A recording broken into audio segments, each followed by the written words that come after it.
आइए आज कुछ अनकही में सुनिए प्रेम में सराबोर भोले भाले पति पत्नी की ओ हेनरी द्वारा रचित कहानी उपहार। दिसंबर का अंत चल रहा था। मौसम सर्द था, अपने आप में कुछ ज़्यादा ही सर्द था। दैला अपने घर में बैठी रो रही थी। कारण था गरीबी। वो अपने पति को उपहार देना चाहती थी क्रिसमस के मौके पर। काफ़ी देर रोने के बाद उसका मन हल्का हुआ तो वह उठकर बैठ गई। कमरे की दो खिड़कियों के बीच एक बड़ा सा आईना लगा था जिसमें दैला अपने भूरे रेशमी खूबसूरत बालों को निहार रही थी। इस समय दैला के खूबसूरत बाल भूरे पानी की तरह चमकते हुए लहराकर झूल रहे थे। कुछ देर देखने के बाद निराश होते हुए उसने उन बालों को बांध लिया, परंतु उसकी आंखों में एक विशेष चमक थी। वह उठी और अपनी पुरानी जैकेट और टोप पहनकर सड़क पर आ गई। चलते चलते अचानक एक दुकान के सामने जाकर उसके कदम ठिठक गए। उस पर लिखा था मैडम सोफ्रोनी, सभी प्रकार के बाल प्रसाधनों की विक्रेता। दैला ने अपने बालों को $20 में वहाँ बेच दिया और पैसे लेकर बाजार की ओर चल दी। अंत में उसे जिम के लिए एक उपहार पसंद आया। उस उपहार को लेकर वह घर आई और घर आकर बेसब्री से जिम का इंतज़ार करने लगी। कुछ समय बाद इंतज़ार की घड़ियां ख़त्म हुईं और जिम के आने की पदचाप सुनाई दी।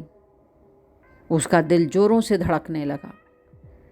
दिल धड़कते हुए जैसे कानों में आवाज़ गूंजने लगी कि तभी दरवाज़ा खुला और जिम दैला को सहजता से देखने लगा।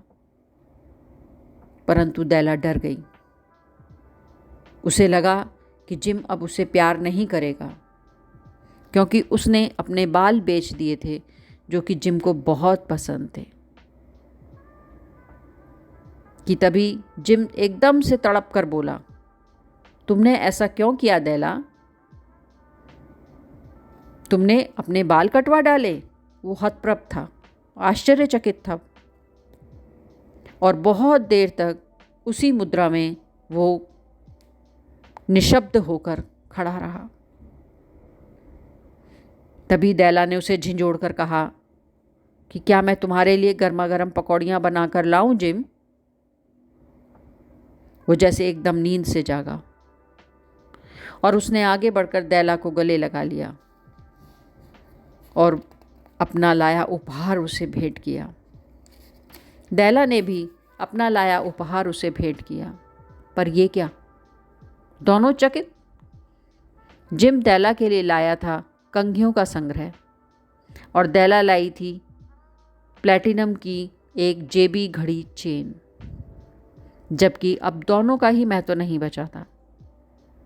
उपहार लेने के लिए जिम ने अपनी घड़ी बेच दी थी और दैला ने अपने बाल।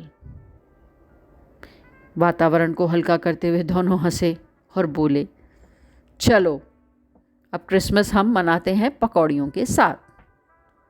धन्यवाद।